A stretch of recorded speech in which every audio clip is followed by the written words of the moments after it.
હાલો, કેમ છો બધા? મજામાં? બધાને મારા જય શ્રી કૃષ્ણ, બધાને મારા હર હર મહાદેવ. આજથી પવિત્ર શ્રાવણ માસની શરૂઆત થઈ ગઈ છે, તો આપણે ફરાળી રેસીપી લઈ આવ્યા છીએ. તો એમાં આપણે આજે સેવ બનાવશું. જે આપણે ચાટમાં સેવ ઉપયોગ કરીએ છીએ ને, એ જ સેવ બનાવશું. તે આ સેવ આપણે પાણીપુરી બનાવશું ને આગળ, એનામાં ઉપયોગ આવશે, ચાટપુરીમાં ઉપયોગ આવશે, અને એમ જ પણ તમે ચા સાથે ખાઈ શકશો. એવી ચટપટી સરસ સેવ હોય છે. પણ આમાં આપણે મસાલા નહીં નાખીએ, સાવ સિમ્પલ અને સાદી કરશું અને બહુ સરસ બને છે. તો આ સેવ બનાવીને તમે સ્ટોર કરીને પણ રાખી શકો છો. પછી આ સેવનો ઉપયોગ તમે ભેળ બનાવવામાં છે કે કોઈ પણ વેરાયટી તમે બનાવો ને એમાં ઉપયોગ કરી શકશો. તો તેના માટે મેં લોટ લીધું છે, ફરાળી લોટ આવે છે એ. તો તેને આપણે થોડુંક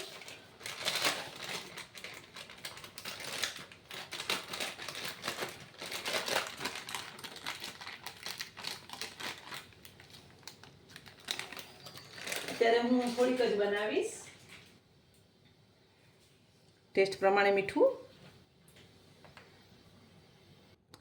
1 ચમચી તેલ લેશું અને પાણીથી સરસ એનો લોટ બાંધી લેશું.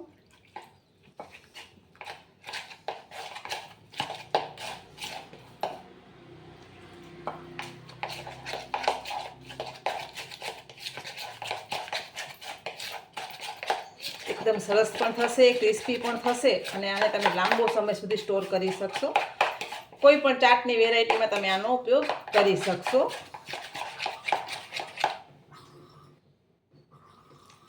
તો જોઈ શકો છો આપણો લોટ સરસ બંધાઈ ગયું છે, અને સાઈડમાં મેં તેલ ગરમ કરવા મૂકી દીધું છે. અને એકદમ ઇઝી રેસીપી છે અને ફટાફટ બની જાય છે. અને તમે વ્રત ન રહ્યા હો ને તો પણ આનો ઉપયોગ કરી શકો છો અને ગમે ત્યારે બનાવી શકો છો. અત્યારે તો શ્રાવણ મહિનો છે, પણ કોઈ પણ વ્રતમાં પણ ઉપયોગ કરી શકશો. તો આપણે એને તેલ ગરમ થાય પછી તળી લઈએ. તો મેં આવો પિત્તળનો સંચો લીધો છે, ઝીણી જારી મેં એમાં નાખી છે. હવે એમાં લોટ લઈ અને આપણે તળી લેવાની છે.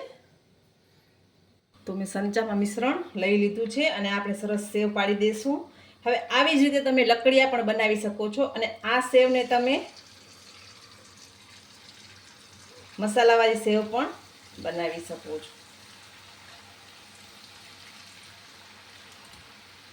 આવી રીતે છૂટી છૂટી જ થશે, બહુ ઓલું નહીં થાય. તો આપણી સેવ સરસ તળાઈ રહી છે, એકદમ ક્રિસ્પી થાય છે અને બહુ સરસ લાગે છે. તો આને તમે સ્ટોર પણ કરી શકો છો, અને આ સેવમાંથી તમે ચેવડો પણ બનાવી શકો છો. તો આપણે એને સરસ તળી લઈએ પહેલાં. તો આપણી સેવ સરસ તળાઈ ગઈ છે, આપણે એક ડીશમાં કાઢી લેશું. તમે જોઈ શકો છો એકદમ સરસ તળાઈ ગઈ છે.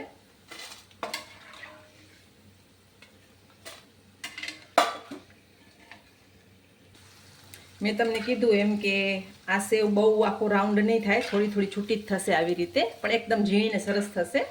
હવે તમે આમાંથી જાડી કરવી હોય તો તમે લકડિયા પણ બનાવી શકો છો. તો તમે એમાં મસાલા કરી શકો છો, હળદર છે, મરચું છે, પછી ઉપર તમે ચાટ મસાલો ખાતા હો તો ચાટ મસાલો છે, સંચળ છે. અને આ સેવ તમે બધામાં ઉપયોગ કરી શકો છો. પ્લસમાં આ સેવનો તમે ચેવડો પણ બનાવી શકો છો.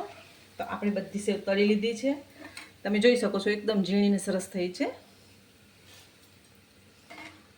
અમે પણ આપણે આખું રાઉન્ડ જે કરીએ છીએ પછી એને ભૂકો કરીને જ રાખવાનું હોય છે, પણ આ લોટમાં ચિકાશ નથી હોતી ને એના કારણે એ છૂટી છૂટી જ થાય છે, પણ બહુ સરસ ટેસ્ટી થાય છે. એકવાર બનાવશો તો તમને આઈડિયા આવી જશે, અને એકદમ ક્રિસ્પી થાય છે. તો રેડી છે આપણી ફરાળી સેવ, એને આપણે સર્વ કરી લઈએ. તમે જોઈ શકો છો એકદમ સરસ ક્રિસ્પી બની છે, અને ટેસ્ટ વાઇઝ પણ બહુ જ સરસ બને છે. આને ઠંડી કરી અને એરટાઈટ ડબ્બામાં ભરી રાખવાથી 1 મહિનો સુધી ખરાબ નથી થતી, અને તમે ગમે ત્યારે આનો ઉપયોગ કરી શકો છો. ને એમ જ પણ ચા સાથે ખાશો તો પણ સરસ જ લાગશે. તો આ રેસીપી ચોક્કસ તમારા ઘરે આ શ્રાવણ મહિનામાં બનાવજો. તો તૈયાર છે ફરાળી સેવ, અને બધાને મારા જય માતાજી.